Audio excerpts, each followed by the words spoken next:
그리고 론도 종류가 많잖아요. 뭐 네. 종류에 대해서 설명 좀 해주시면.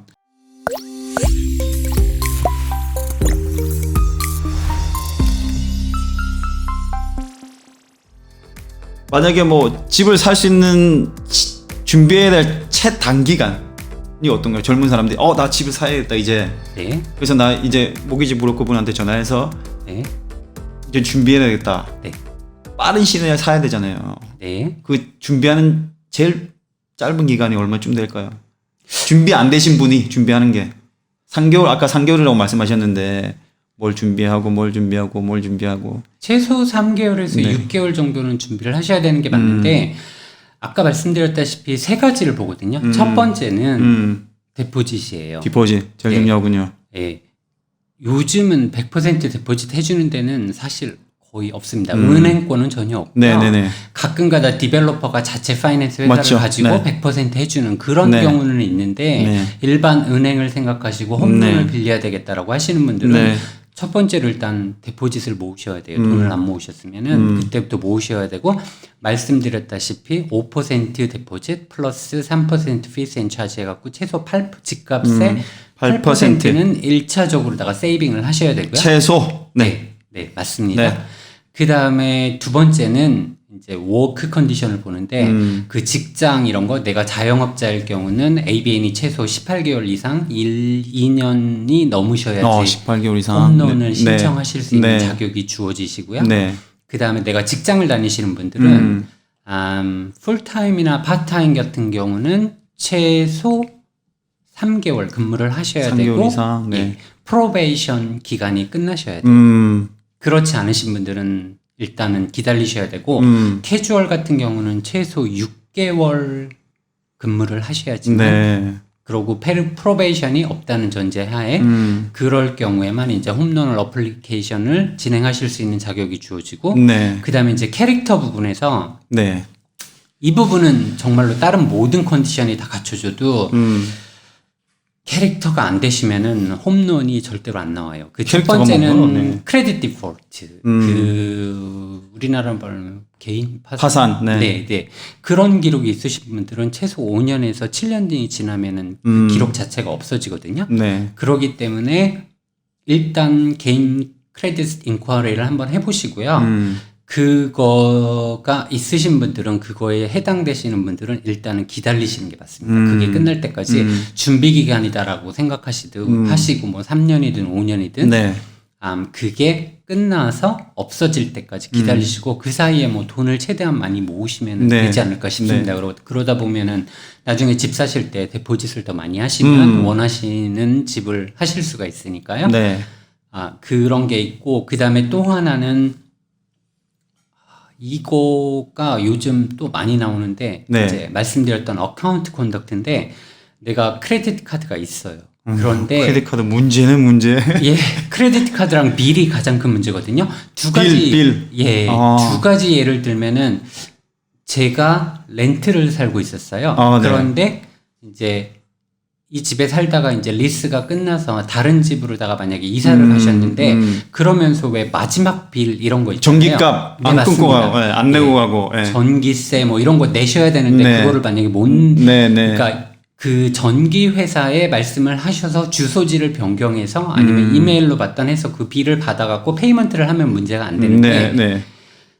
생각보다 그런 분들이 많으신데 빌이 예전에 살던 집으로 날라왔고 그렇죠. 계속 날라가죠, 그쪽으로. 네. 그 다음에 손님은 뭐 저쪽 집은 끝났으니까 이제 새로운 주소니까 나는 빌을 받아본 적이 없기 때문에 그 페이먼트를 안 하신 거예요. 근데 네. 더 엄청난 일은 손님이 그 내용을 전혀 모르고 있다가 그쵸, 모르죠. 홈런 신청서를 넣었을 때 크레딧 파일이 떠서 그런 얘기가 나온다는 거. 그렇죠. 네. 네, 그게 첫 번째고요. 그래서 이사 가시는 분들은 마지막 빌 처리를 잘 하시는 게 중요하시고요.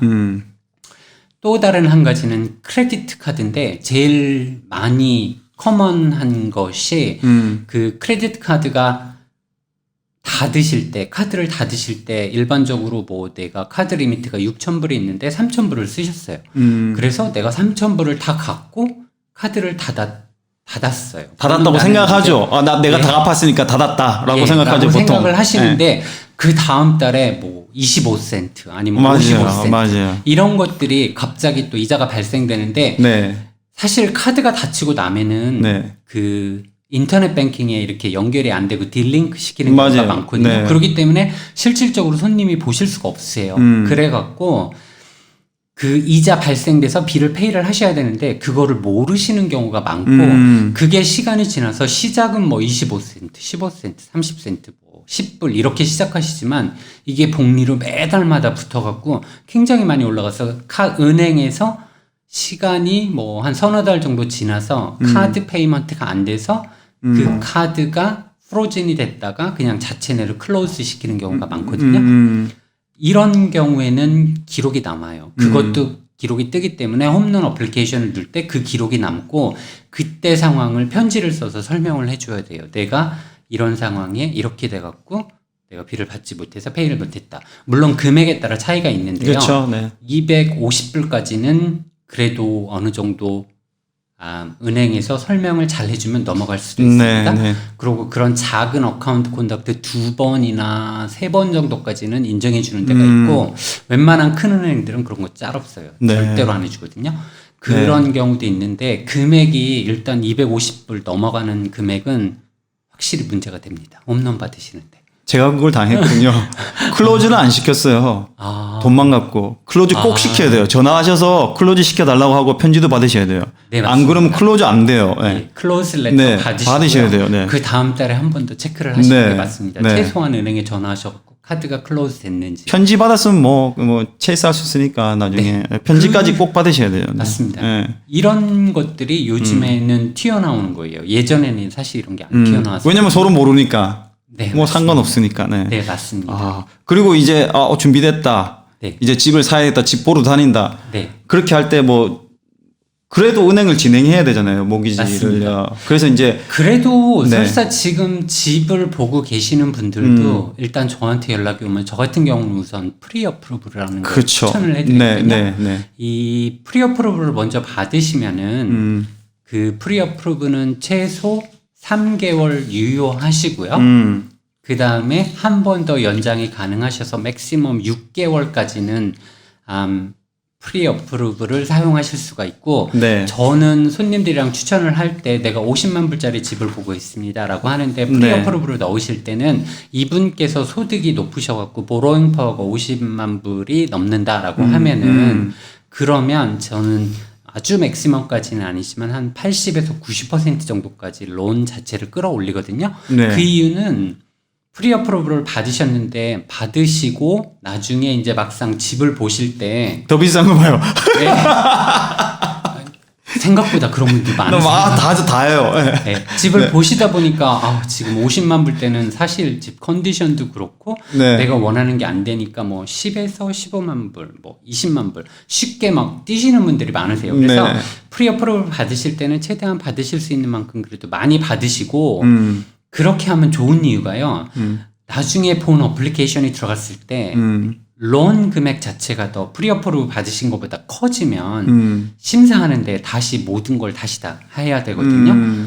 조금 더 시간도 오래 걸릴 뿐더러 손님들 스트레스가 좀 있으실 거예요. 그런데 그 프리어프로브 받은 그 금액 이하로다가 네. 그 집을 구매하시면서 네, 그 론 네. 금액으로 받으시게 되면은 네. 그러면 프로세스 자체가 훨씬 더 스무드하시고 더 빠르죠. 그러니까 프리어프루브라는 게 이제 집을 구입하실 때 그 파이낸스라는 게 있잖아요. 파이낸스를 이제 통과해야 되는데 파이낸스 통과하기 전에 이제 뭐 보험처럼 우리가 이제 너 돈을 빌려줄 수 있다라고 맞습니다. 말해주는 건데 이게 몇 % 확신할 수 있는 건가요? 100%는 아니잖아요. 프리어프루브 받았다고 내가 파이낸스 다 받아 어프루브가 난다는 건 아니잖아요. 그렇죠? 맞습니다. 네. 100%라는 네. 건 있을 수가 없고요. 네. 경우에 따라 틀린데 대체적으로 성공률은 굉장히 높습니다. 변수는 네. 몇 가지가 있는데 첫 네. 번째는 내가 프리어프로브를 받고 나서 이제 네. 뭐 예를 들어서 갑자기 회사에 문제가 있어갖고 제가 더 이상 일을 못하게 됐다. 네. 그러니까 뭐 리던던시나 뭐 네, 이런 네, 거, 네, 네. 폐공고 퇴사 뭐 이런 네. 거를 받으셨다거나 네. 또 다른 하나 같은 경우는 뭐 내가 갑자기 뭐 건강상의 이유로 사고가 나서 더 이상 일을 할 수 없게 됐다거나 뭐 아주 이런 특이한 경우가 아니고 네. 아니면 뭐 갑자기 뭐 예전에 내가 몰랐던 것이 뭐 법정 소송이 가갖고 뭐 다시 이게 이 부분이 새로 튀어나오니까 네. 프리 어프로브를 받으시고 그다음에 새로 집 계약서를 넣어서 본 어프로브를 받으시는 그 짧은 기간 사이에 네. 뭐 어떤 데가 변화가 생겼다. 이렇게 되지 않는 이상은 대부분 언컨디셔널 어프로브를 받으세요. 그렇기 때문에 중요하죠. 생각보다 높네요. 저는 예전에 그 작년쯤에 있을 때 작년에 재작년이나 은행이 좀 까다롭게 하신 적 있잖아요. 네. 근데 프리 어프로브를 줬는데도 어프로브를 안 준 때가 좀 있었잖아요. 네. 네, 까다롭게 한 때가. 네. 그 요즘에 많이 풀렸나요, 그게요? 그렇죠. 올해 많이 푼다고는 말을 했었죠, 작년에. 네. 네. 왜냐면 네. 그게 맨 처음에 이제 실질적으로 폴리시가 막 그렇게 많이 바뀌고 까다롭고 체크하는 것도 많이 생기고 하다 보니까 이제 손님들이 많이 힘들어 하시잖아요. 네, 네. 그런데 이제 그 힘든 게 현실이 된 거고 이제 보편화가 된 거예요. 이제는 홈런하는데 그게 되는데 네. 사실 은행 자체에서도 이제 랜딩을 계속 해야지만 이제 비즈니스가 그렇죠. 되는 거잖아요. 돈을 벌 수가 있죠. 네, 네. 그렇기 때문에 자체 내로 조금씩 완화시키는 건 있지만 아주 기본적인 굵은 큼직한 것들이 바뀌지는 않았고요. 그러고 저도 마찬가지고 은행에 근무하시는 분들도 마찬가지고 네. 포지션이 얼마나 높으냐에 따라서 그 누가 됐던 아무리 뭐 높은 회사의 CEO 되시는 분이라도 폴리시 자체를 바꿀 수는 없거든요. 그 그렇죠. 어떤 한 손님을 위해서 네, 네. 전체적인 그 폴리시를 따라서 가기 때문에 그 표현이 뭐냐면 no one can bend over the policy 뭐 이런 식으로다가 말씀을 하시는데 그 폴리시 자체를 옮길 수는 없어요. 그래서 그 폴리시 자체 기본 굵은 폴리시는 그대로 가는데 그 작은 것들은 조금씩 조금 더 뭐 바뀌고 있는 추세인 거예요. 네. 예, 그리고 앞으로 더 네. 많이 그렇게 될 거다라고 예상은 하고 있어요. 네.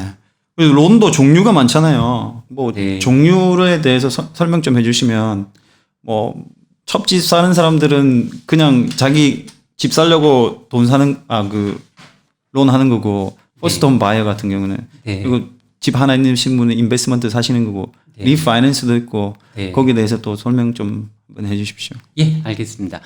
일단 크게 나누면 네. 그 퍼체스는 일반적으로다가 제일 많이 하시는 분들 이제 네. 처음 집 사시는 분들 여기서는 퍼스트 홈 바이어라고 그러는데 네. 처음 집 사시는 그런 분들이 가장 대표적인데 이제 이분들 같은 경우는 기존에 다른 이미 집을 사셨고 한두 번 경험이 있으신 분들보다는 아무래도 케어해야 될 부분이 조금 더 많아요. 전체적으로 스텝 바이 스텝으로다가 브로커가 같이 손님이랑 한 단계 설명을 해주고 같이 이렇게 손잡고 마지막까지 가야 되는 그런 경우가 많은데 실질적으로 퍼스트 홈 바이어 같은 경우는 혜택이 좀 있으세요. 혜택이 뭐 있죠? 그거 나도 많이 까먹었어요. 혜택이 뭐가 있죠? 네.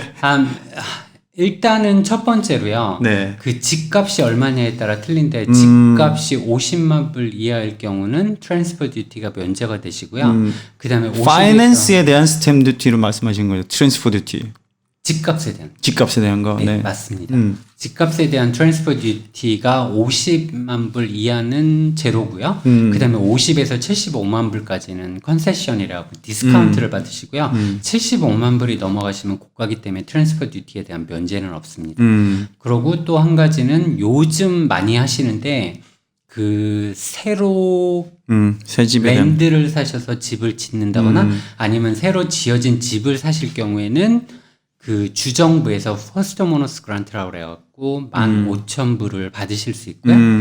그 다음에 3월 말까지죠. 이제 한 달 정도밖에 안 남으셨는데 그 연방 정부에서 그 코비드 뭐 빌딩 부스트 뭐 이래갖고 다시 15,000불이 나오는 게 있는데 그걸 받으실 수 있는 혜택이 주어지고요. 네. 그러고 이제 또 다른 하나는 요즘 많이 하시는데 인베스먼트 프로퍼티를 사시는 분들이 많으세요. 투자용 집을 사시는 분들 말씀이신데 요즘 가장 최근에 은행에서 투자용 이자율을 조금씩 낮췄어요. 예. 네. 아주 조용하게 광고 나오는 건 없는데 고정이랑 변동이랑 아주 조금씩 낮춰갖고 아, 그래서 싸는구나. 예, 확실히 싸요. 네, 확실히 싸요. 맞습니다. 옛날보다. 네. 그래서 지금 사실은 투자용 집을 사기에는 이자율 자체는 굉장히 좋고요. 그리고 마켓상 지금 집을 갖고 계셨는데 집값이 오를 거다라는 전제하에 집을 사시려는 분들도 굉장히 많으세요. 근데 이 투자용 집을 사시는 분들은 그 몇 가지 알으셔야 되는 게 있는데, 첫 번째 같은 경우는 그 추가용으로다 집을 사실 때 그 집의 이퀴티라는 거를 이용을 하실 수가 있거든요. 네. 그 이퀴티를 사용해서 집을 사시는 것도 한 가지 좋은 방법이시고요. 그 다음에 만약에 투자용으로 다 하실 경우에는 론 자체를 맥시멈까지 끌어올리셔 갖고 하시는 게 그 나중에 텍스 리턴을 하실 때 그 세금 쪽에서도 도움을 받는 걸로 알고 있는데, 자세한 거는 그런 회계사님한테 물어볼게요. 그 투자용에 네, 대한 건데 방금 말씀하신 이거 다 설명이 엄청 많네요, 지금요. 이 에코티라는 것에 대해서도 설명해 주셔야 될 것 같아요. 이퀴티 네, 같은 경우는 네. 제가 이거를 설명을 들어도 받아들이는 쪽에서 잘 이해가 안 되시는 분들, 잘 안 되는 경우가 많은데, 사실은 제가 설명을 잘 못해서 그런데요. 이퀴티라는 게 뭐냐면, 은행에서는 집값의 80%까지 그 랜딩을 하는 목적이 타당하고 그 폴리시와 맞는다면 집값의 80%까지 뽑으실 수 있거든요. 그래서 간단하게 말씀드려서, 내가 집이 50만 불짜리 집이 있어요. 그럴 경우에 80%까지면은 40만 불까지 론을 끌어올리실 수가 있는 거죠. 그런데 내가 현재 론이 30만 불 정도밖에 없어요. 그 내가 살고 있는 집, 오너피파이어드 집에 론이 30만 불밖에 없다. 이러면은 그쪽에 이퀴티가 10만 불이 있으신 거거든요. 그 이퀴티를 사용을 하셔서 그거를 현금으로다가 뽑으셔갖고 투자용 하는데 데포짓으로 쓰셔도 되고요. 아니면 프로퍼티 2개를 링크를 하셔갖고 그 이퀴티를 이용해서 데포짓으로 쓰면서 인베스트먼트 프로퍼티에 론을 맥시멈까지 끌어올리실 수 있는 그런 방법이 있으십니다. 설명이 좀 어렵네요. 제가 간단하게 설명을 해드릴게요.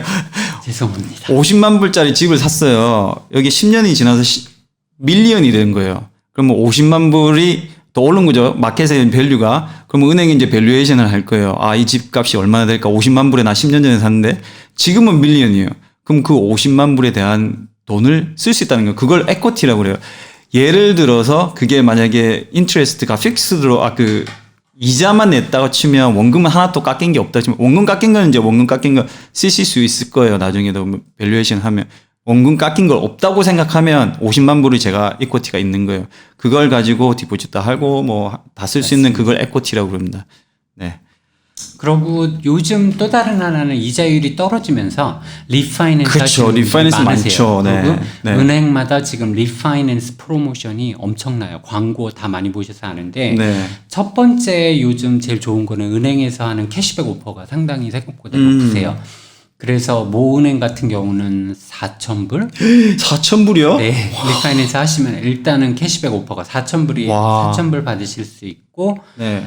이자율도 낮아지고. 네, 맞습니다. 그래서 상대적으로 리페이먼트 금액도 낮아지기 때문에 그쵸. 다른 투자용 집을 사시려는 분들에 한해서는 이쪽 지금 내가 살고 있는 집의 리페이먼트 금액 자체가 낮아지기 때문에 낮아지죠. 네. 상대적으로 보로잉 파워가 더 올라가시기 때문에 그거를 노리고 하시는 분들도 많으신데, 네. 일단 예전에 없었던 게 지금 핫한 게 캐시백 오퍼인데 네. 2,000불에서 4,000불까지 있습니다. 그리고 집이 두 채가 있으신 분들은 그거를 두 개를 다 하시면 8,000불? 8,000불 만불이네요. 와. 생각보다 많네요. 네, 두 개 옮기면, 두 개 은행을 옮기면 만불이네요. 네, 굉장히 좋습니다. 이자율도 낮아지고. 네, 맞습니다. 네. 그래서 그렇게 많이 하시고요. 네. 그 다음에 또 한 가지는 주의하셔야 될 점이 있는데, 가장 주의하셔야 될 점은 아까 이퀴티 말씀드렸고 뭐 이렇게 했는데 론이 집값의 80%가 넘으시는 분들에 한해서는 리파이낸스 하는 거를 한 번 더 생각하시고 조금 더 기다리시는 걸 추천드리는데, 그 이유는 다시 하시게 되면은 그 이퀴티보다 그 LBR이 80% 그러니까 그 집의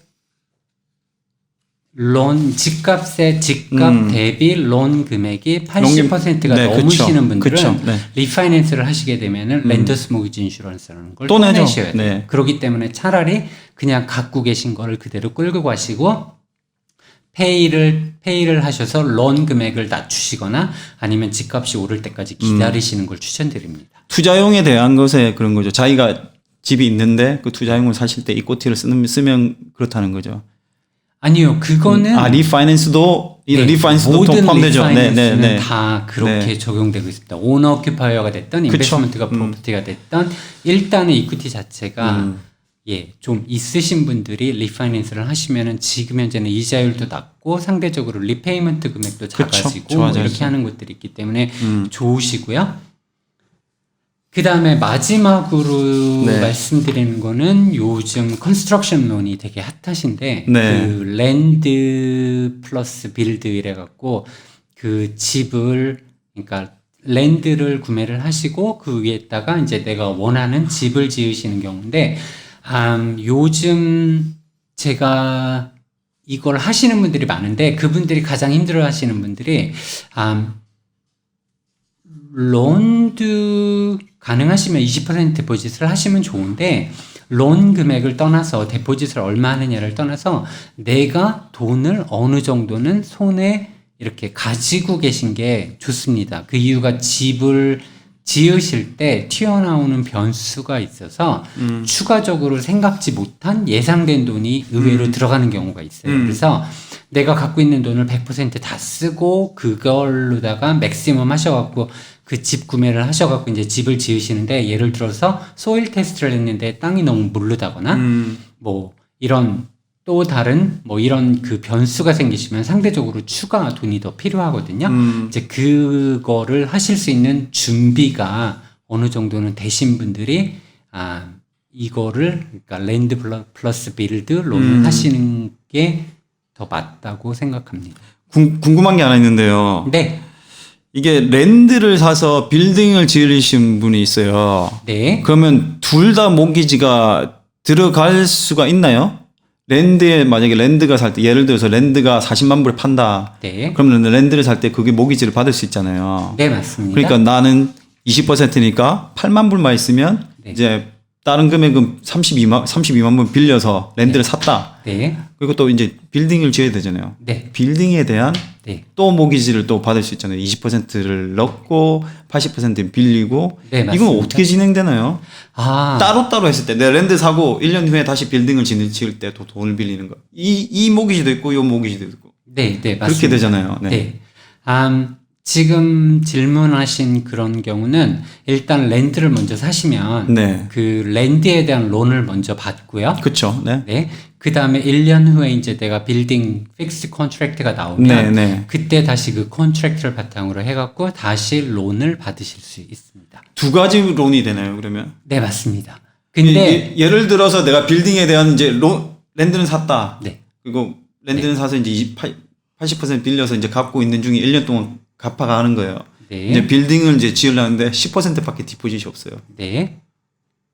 그럼 어떻게 되나요? 이것도 모기지 인슈런스를 내고 또 그걸 빌려야 되는 건가요? 네, 맞습니다. 아. 근데 예외의 경우는 이제 뭐 집값이 뭐 올랐다거나 이럴 경우에는 얘기가 틀려지는데 땅값이 올랐다. 지금 말씀하신 것처럼 딱 거기서 멈추고 내가 할 수 있는 게 그 돈밖에 안 된다라고 하면은 맞습니다. 말씀하신 것처럼 랜더스 모기지 인슈런스를 내셔야 되고요. 네. 그리고 론 자체는 따로 받으시는 게 맞다고 보거든요. 그거는 저기도 똑같으세요. 처음 그 집 사셔갖고 집을 처음 랜드를 사셔갖고 집을 짓겠다라고 예상하시는 분들도 똑같은 경우에 쓰는데 어떻게 진행되냐면 론 어플리케이션 같은 경우 저 같은 경우는 두 개를 놓거든요. 첫 번째는 랜드에 대한 론을 넣고요. 그 다음에 또 다른 하나는 집에 대한 론인데 그 빌딩 같은 경우는 컨스트럭션 론이라고 하는데 예, 그 차이가 그 내가 집을 지으면서 스테이지별로다가 그 은행에서 페이먼트가 나가거든요. 그쵸, 갚아 나가요. 네, 그거를 프로그레스 페이먼트라고 하는데 프로그레스 페이먼트를 하시면서 내가 쓴 돈에 대한 이자만 내시는 거예요. 그러고 공사가 다 끝나시면은 그게 자동으로 프린시플 앤 인트레스트를 원금과 이자를 갚아 나가시는 걸로 바뀌어지는데 그러기 때문에 이거 두 개를 같이 묶어서 가시는 건 좋은 방법이 아니시고요. 원하시면은 그것도 가능은 하신데 그렇게 하시는 것보다는 두 개로 나눠서 하시고 집이 공사가 다 끝나서 이제 완공이 됐고 하고 이제 랜드에 대한 픽스드 텀 론이 끝난다거나 뭐 그 공사가 끝났을 경우에 그 론을 원하시면 하나로 합치셔도 되고요.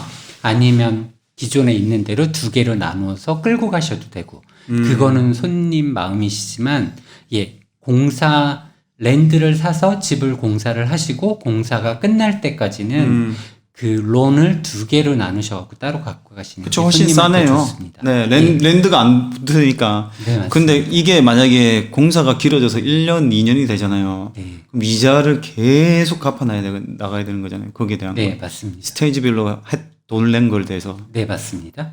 이자가 계속 나가네요. 아무것도 맞습니다. 살지도 않는데. 사실 네. 집을 지으는 게 쉽지는 않으세요. 첫 번째는 말씀드린 것처럼 중간에 내가 예산을 아무리 철저하게 잡아도 중간에 튀어나오는 게 있으면 다시 목돈이 필요한 거고요. 그 다음에 두 번째, 집을 짓는 동안에 내가 어딘가에 살아야 되잖아요. 그렇죠. 렌트도 나가네. 그렇기 때문에 렌트비를 내시면서 네. 그 다음에 론에 대한 그 랜드에 대해서는 원금과 이자를 갚으셔야 되고 그 다음에 집 공사에 대해서는 이자를 내셔야 되기 때문에 파이낸셜 스트레스가 사실은 좀 있으세요. 그래서 예, 그거는 한 번 더 생각을 하시고 준비를 조금 더 철저하게 하신다면 하시는 게 맞습니다. 열심히 달렸네요. 또 내가 지금 질문이 많아서 많이 질문드렸어. 마지막으로 네. 추가 발생 비용이 뭐 있나요? 여기서 뭐 우리가 론을 해야 된다. 추가 발생 비용이 뭐 있나요? 네, 일단 집을 구매를 하시게 되면은 앞부분에 말씀드렸었는데 첫 번째는 세금을 내셔야 돼요. 그 집에 대한 트랜스퍼 듀티라고 해갖고 그거에 대한 돈을 내셔야 되고요. 그 다음에 두 번째로는 데포짓을 20%를 하시는 분들은 상관이 없는데 그렇지 않을 경우 뭐 데포짓을 8%나 10%만 하시는 분들 같은 경우는 랜더스 모기지 인슈런스라는 걸 또 내셔야 되고요. 그 다음에 이제 명의 변경할 때 타이틀 그 명의 변경을 하실 때 타이틀이 이제 전 주인 이름에서 내 이름으로 바뀔 때 그거에 대해서 들어가는 돈이 따로 들고 그 다음에 그 외에 변호사님한테 넘어가는 돈 해서 리글 피 뭐 이 정도에 대한 추가 경비가 따로 들고 있습니다. 네, 거의 다 제가 다 질문한 것 같고요. 뭐 하신 말씀 있으시면 마지막으로.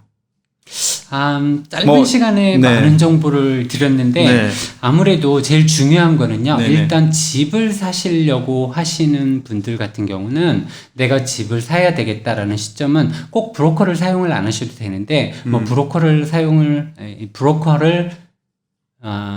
알아보셔서 그분한테 연락을 해서 상담을 받으신다거나 아니면 뭐 은행에 직접 연결을 하셔서 상담을 받으신다거나 해서 내가 현재 처한 상황에서 지금 현재 어플리케이션을 놓고 론 진행이 프리어프루브가 가능한지 안 한지를 일단 테스트를 한번 해보시고요. 그 다음에 내가 만약에 안 될 경우, 지금은 어프루브가 안 돼, 프리어프루브를 넣을 여건이 안 된다면 네네. 어떤 부분을 보강을 시켜야 되는지 먼저 확인을 하시고 그 부분에 대한 준비를 착실하게 하시고요. 그러고 제가 말씀드리는 건 뭐냐면요. 네. 전 부동산 업자니까 이제 이런 경우를 잘 보잖아요. 네. 집은 계속 봐도 돼요. realist.com이나 domain.com에서 집은 계속 보셔도 돼요. 그래서 이제 보는 눈이 생기거든요. 인스펙션도 계속 가도 되고. 이거를 정말 시작해야 되겠다. 나 집을 진짜, 올해 꼭 사야 되겠다. 이렇게 생각하신 분들이면 모기지 하시는 분한테 연락을 하셔서 일단 자기가 얼마나 돈을 빌릴 수 있는지 아니면 얼마나 준비를 해서 내가 언제쯤 살 수 있는지를 준비하셔야 돼요. 이게 집 보는 거는 아무 때나 보셔도 돼요. 근데 그 전에 이제 모기지 하시는 분 아니면 은행에 연락하셔서 자기 상황을 일단 인지하시고 그리고 가격을 이제 얼마까지 이제 집을 구입하실 수 있는지 그런 것도 알 수 있거든요. 그래서 모기지 하시는 분한테 정말 모기지 브로커들한테 연락을 하셔서 상담을 꼭 받아보셔야 돼요. 안 그렇다가 이제 집을 샀는데, 나 돈 못 빌려. 그러면 더 실망하거든요. 그러니까 꼭 모기지 브로커 분들하고 상담을 하셔서 그 다음에 이제 집을 진짜 구입하시고 오퍼 놓고 그렇게 하실 때는 저희를 찾아주십시오. 부동산 업체를 그 전에는 이제 모기지 브로커 분들한테 연락하셔서 하시면 되고 그리고 뭐 궁금하신 거 있으면 우리 댓글로 남기고 그리고 연락하면 되죠. 네. 질문이 있으신 분들은 네. 그렇게 문의를 하시면 네. 제가 아는 한 최대한 답변을 드리겠습니다. 네, 오늘 나와주셔서 너무 감사드리고요. 제가 너무 알고 싶은 게 이제 모기지 그 마켓은 어떨까? 정말 핫할까? 그리고 부동산 마켓은 정말 핫한데 이게 언제까지 갈까? 저도 궁금했거든요. 저는 뭐 저도 같이 생각인데 한 향후 1, 2년은 모기지 뭐 시장도 좋고 부동산 시장도 좋을 것 같아요.